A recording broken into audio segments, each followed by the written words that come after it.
இந்த செய்தியில் இஸ்ரவேலின் தேவன் யெகோவா அவர்களுக்கு 10 கற்பனைகள் அல்லது 10 கட்டளைகளை கொடுப்பதை நாம் பார்க்க போகிறோம்.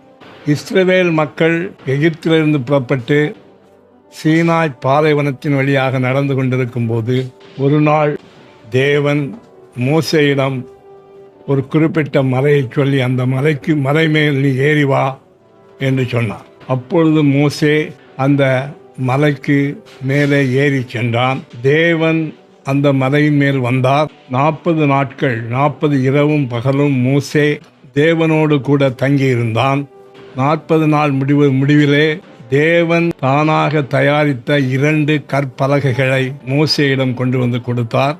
அந்த கற்பலகைகளில் 10 கட்டளைகள் இருந்தன. தேவன் தன்னுடைய சொந்த கைகளினால் ஒரு பலகையில் 5 கட்டளைகளையும் இன்னொரு பலகையில் மீதமான 5 கட்டளைகளையும் மொத்தமாக 2 கற்பலகைகளில் 10 கற்பனைகள் அல்லது 10 கட்டளைகளை எழுதி மோசேயிடம் கொடுத்தார். மோசே 2 கற்பலகைகளையும் கையில் ஏந்தி கொண்டு மலையை விட்டு கீழே இறங்கி வந்தான். அவன் 40 நாள் தேவனோடு கூட இருந்தபடியினால் அவனுடைய முகம் பிரகாசித்து கொண்டிருந்தது.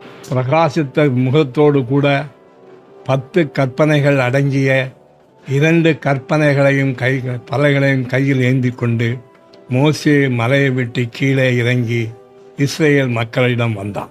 அதற்கு பின்பு என்ன நடந்தது என்பதை நாம் அடுத்த செய்தியில் பார்ப்போம். ஆண்டவர் இயேசு கிறிஸ்து தாமே உங்களை ஆசீர்வதிப்பாராக. ஆமென்.